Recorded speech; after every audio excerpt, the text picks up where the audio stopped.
Hello students, कैसे हैं आप सब। आशा है बढ़िया होंगे, पढ़ाई लिखाई अच्छे से कर रहे होंगे। तो करंट के जो लेकर हमारी सीरीज है, ठीक है, करंट के जो टॉपिक को लेकर सीरीज है हमारी, वो करंट क्रैकर सीरीज में हम आज चर्चा करने चल रहे हैं स्टूडेंट्स, जो भारत के 90वें ग्रैंड मास्टर हैं। ठीक है, चेस शतरंज की दुनिया का जो सबसे ऊंचा खिताब होता है ग्रैंड मास्टर, उसको लेके हम आज डिस्कशन करने चल रहे हैं। तो भारत के 90वें ग्रैंड मास्टर अभी हाल ही में नए नए एक खिलाड़ी बने हैं, चेन्नई के, तमिलनाडु इंडिया के, इम्पार्थी AR। कौन है? इम्पार्थी AR। आप याद रखिए, बहुत इंपॉर्टेंट ये टॉपिक है, ग्रैंड मास्टर से रिलेटेड टॉपिक करंट क्वेश्चन में आपके बनते ही बनते हैं, चाहे वो SSC के एग्जाम्स हो, चाहे वो यूपीएससी के हो, या चाहे वो अदर सिविल सर्विसेज के एग्जाम हो, सभी में।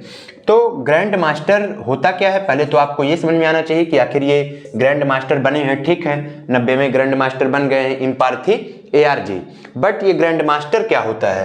तो अगर इसको हम समझना चाहें तो ग्रैंड मास्टर क्या होता है कि शतरंज की दुनिया का सबसे ऊंचा खिताब होता है। ठीक है, शतरंज की दुनिया में 3-4 उपाधियां होती हैं, उसमें जो सबसे ऊंचा खिताब होता है वो क्या होता है? ग्रैंड मास्टर का होता है। ठीक है, शतरंज का सबसे ऊंचा खिताब ये दिया कैसे जाता है, तो इसके बारे में बात करेंगे। तो देखिए, एक तो पहले बात तो ये इंटरनेशनल टाइटल है। कैसी टाइटल है? इंटरनेशनल, यानी कि 90वें ग्रैंड मास्टर जब बोला जा रहा है तो ये पूरी दुनिया के चेस के 90वें ग्रैंड मास्टर बन रहे हैं। हाँ, वो अलग बात है, भारत से हैं।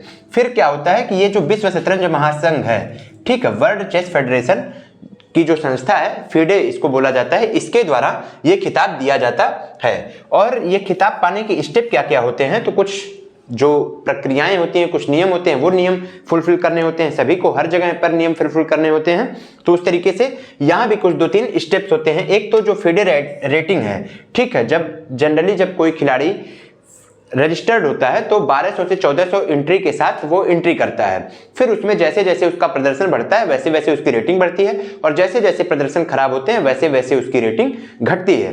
ठीक है, अगर अच्छे खिलाड़ियों से, मान लीजिए किसी ऊंचे रैंकिंग वाले खिलाड़ियों से अगर वो मैच जीत रहा है तो उसकी रेटिंग में एक तेज इजाफा होता है। तो इस तरीके से बात करें तो जो FIDE की रेटिंग है वो 2500 पॉइंट से ऊपर होनी चाहिए।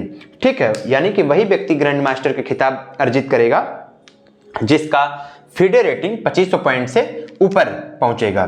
फिर इसके बाद 3 GM नॉर्म्स होते हैं। GM नॉर्म्स मतलब कि ग्रैंड मास्टर नॉर्म्स होते हैं, जिसमें मतलब कि अलग अलग हिस्से के जो ग्रैंड मास्टर से इनका मुकाबला हुआ रहा हो, इस तरीके की व्यवस्था। और फिर जिस टूर्नामेंट से ये ग्रैंड मास्टर चुने जा रहे हैं उसमें अन्य देश के भी ग्रैंड मास्टर पार्टिसिपेट किए हों, खेले हों। ये 3 पैमाने होते हैं। ठीक है, तो इस हिसाब से ग्रैंड मास्टर क्या होता है और कैसे ग्रैंड मास्टर बनते हैं, हमने पूरी इसकी कहानी, इसकी व्यवस्था समझाई। अब कुछ स्टैटिक पॉइंट जैसे करंट से रिलेट करके जो स्टैटिक होता है वो भी इंपॉर्टेंट हो जाता है स्टूडेंट्स। SSC में तो आपके कई एग्जाम्स ऐसे हैं जिसमें 5-5 नंबर, 10-10 नंबर तो स्टैटिक GK से बनते हैं। बट स्टैटिक GK भी ऐसे ही नहीं कहीं से पूछ लिया जाता है, हर एग्जाम का एक पैटर्न होता है। तो करंट, कई बार करंट से रिलेट करके स्टैटिक GK पूछा जाता है। तो इस तरीके से 1-2 इंपॉर्टेंट टॉपिक हम बताने चल रहे हैं कि पहले ग्रैंड मास्टर कौन है भारत के, और पहली महिला ग्रैंड मास्टर कौन है भारत की। तो पहली ग्रैंड मास्टर सभी लोग जहां तक जानते होंगे विश्वनाथन आनंद जी हैं। कौन है? विश्वनाथन आनंद जी। और जो first female Indian grand master हैं वो हैं कोनेरू हम्पी जी।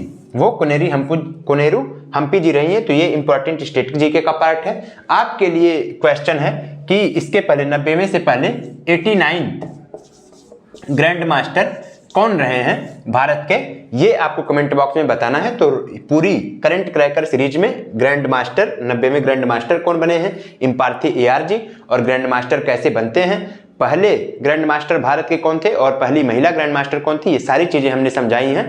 तो आगे भी इसी तरीके से अपनी पढ़ाई लिखाई से रिलेटेड कंटेंट के लिए बने रहिएगा। धन्यवाद।